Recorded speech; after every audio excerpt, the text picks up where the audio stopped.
సంతానాన్ని కనడం ధర్మంగా బతికేలా చేయడం కోసం, డబ్బు సంపాదించడం కోసం కాదండి.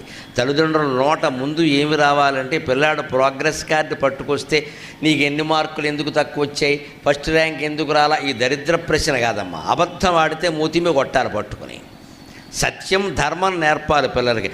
మార్కులు తక్కువ వచ్చినా పర్వాలేదురా, ప్రవర్తన బాగుండాలని చెప్పాలి. ఫస్ట్ ర్యాంక్ అని చావగొట్టేది. పిల్లలు విపరీతమైన ఒత్తిడికి లోనవుతారండి. వాళ్ళు ఎల్కేజీ నుంచి ఇంజనీరింగ్ వరకు ఇదే పద్ధతి. నువ్వు డాక్టర్ అవ్వడం కోసమే నిన్ను కన్నా. ఈ మాటలు ఏమిటంటే పిల్లల దగ్గర, ఫలానాది అవ్వడం కోసం కంటారా? వాడు ఏమీ అవ్వడు, వాడికి అన్నం పెట్టవా, వాడు ఏదో ఒకటి అవ్వాలా?